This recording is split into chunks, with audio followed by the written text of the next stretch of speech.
Is the Italian word casa masculine or feminine? And what about ragazzo, masculine or feminine? And fiori, is it plural or singular? And what about cane, tazze, coltelli?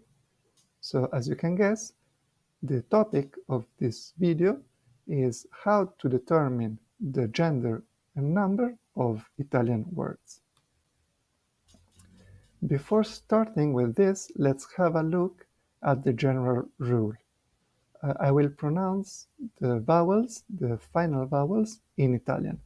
So I will pronounce the letter A, E, O, I in Italian. I will say A, E, O, I.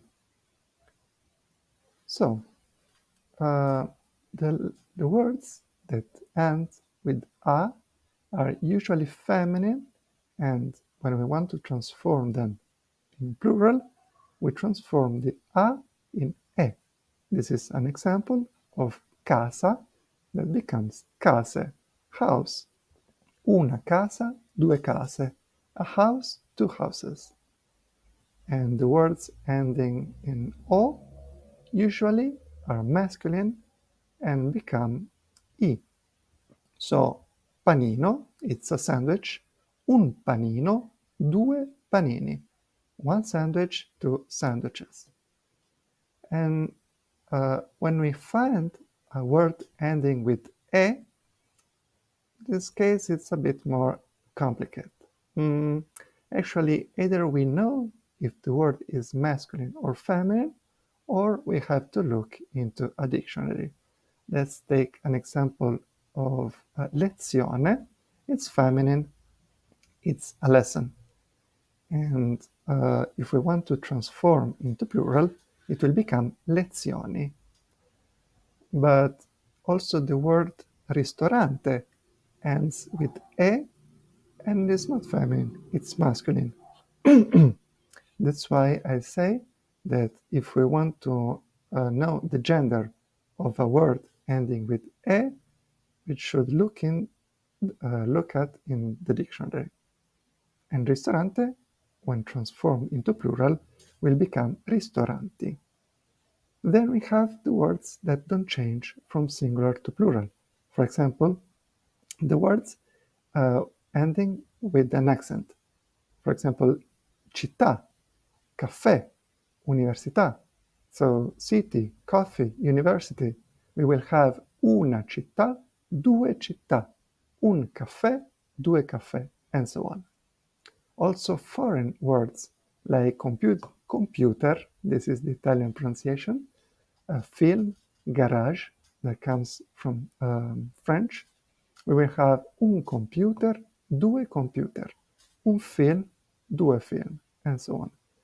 And the words ending with a consonant, like for example, gas, un gas, due gas. Let's take the word coltelli. So it ends with I. We know it's a plural, but we don't know where does it come from. So we can make two hypotheses. It could come from coltello, that becomes coltelli, or coltelle. We have to look in the dictionary.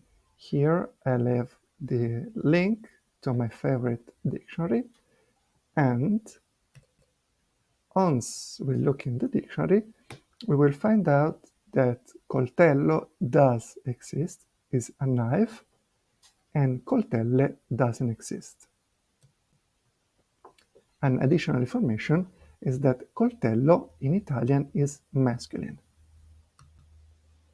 Then, another example, the word fiori. Again, we can make two hypotheses. The first is fioro, that becomes fiori, and the second, fiore, that transforms into fiori. We look in the dictionary and we will find out that fioro doesn't exist and fiore is a flower and is masculine. Third example, cane. Here, since the word ends with e, we can make two hypotheses. Maybe it's a plural that comes from kana, so probably is a feminine, kana, cane, or is a singular word, cane, that will become cani when transformed into plural.